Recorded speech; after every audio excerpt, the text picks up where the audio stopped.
We came to the United States because there was a time in Nicaragua when the government changed and the new government was not good for us. My husband was part of the prior government, so we decided to apply, for political asylum in order to protect his life and, of course, the life of his family. We moved to Miami in 1984, and we've been here ever since. We know that we can count on each other for anything. Nothing can be so bad that you cannot overcome. My mother was given 3 months to live 26 years ago. She wouldn't be here if she had not gone to Mayo. It was a multiple myeloma.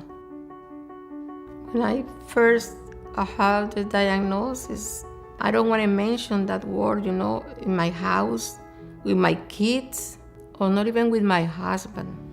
It's like I had the feeling that if I say cancer, I'm gonna die faster. The only thing that I remember that I was doing is crying night and day. My doctor in Miami. When I told him that I was going to Mayo Clinic for a second opinion, he got really mad.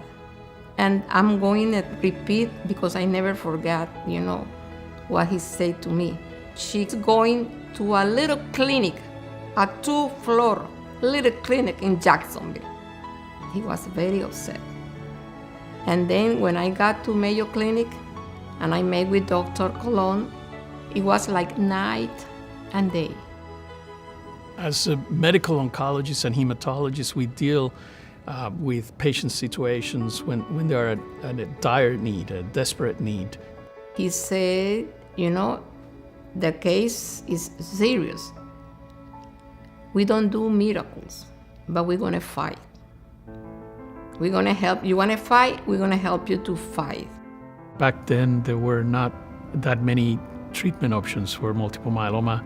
He told me, well, in your situation, there's nothing now, but if we can keep you alive, maybe tomorrow could be something else. And then the next day, the next year.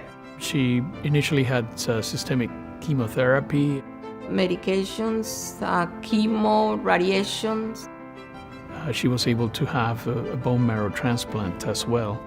Another option, and another option. And that's what has been happening with me. They have been keeping me alive and give the hope. And then I was diagnosed with thyroid cancer.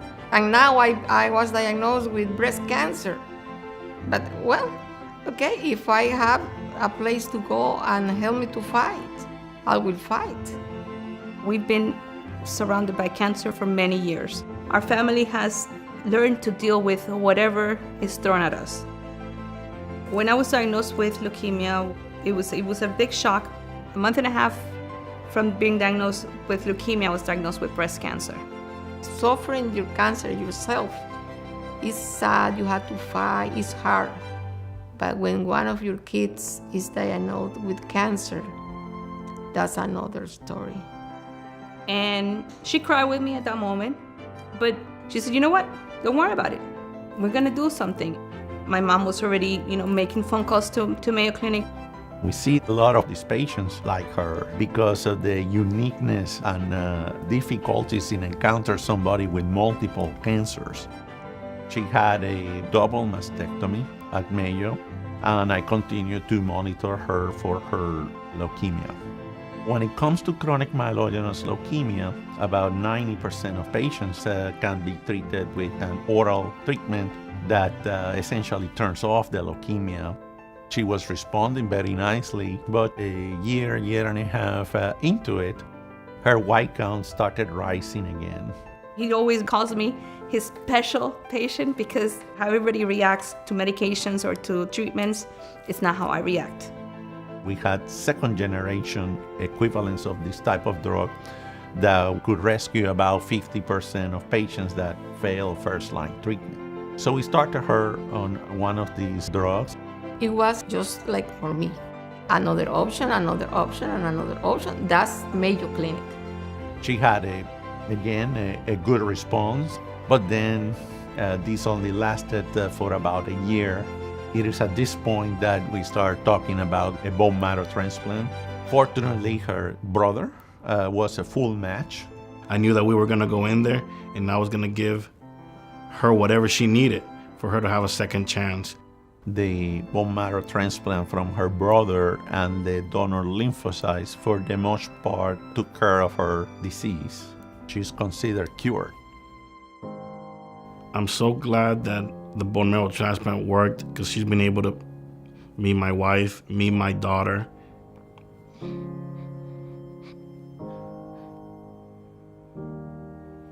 To the staff and to the doctors and the nurses that all worked at Mayo Clinic, I just want to say thank you. Because you gave my sister, Valeria, life. You gave my mom, Yadira, life. I was so grateful that I was alive, that I was there at her side to help her, to take care of her during the same thing that I've been facing with my cancer. You know, she is my rock. She's a fighter. And if she's a fighter, I'm a fighter too. I feel so good, thanks to Mayo Clinic, of course. The 2 floors, little clinic. Cancer care has changed dramatically over the last 30 years. There had been incredible new developments that are going to have even a greater impact on this disease. Actually, Mayo Clinic has been a pioneer in some of these discoveries. They are designing vaccines. We are participating in clinical trials. So this research is happening today. In Yadira's case, now at this point, we have about 4 or 5 new drugs that are available, which she has never even seen. So if I was to tell someone that I have a patient with multiple myeloma who's a survivor for 25 years, and I have 5 more drugs available to me, which the patient has never had before, it's just mind-boggling. The greatest gift Mayo Clinic has given me is time.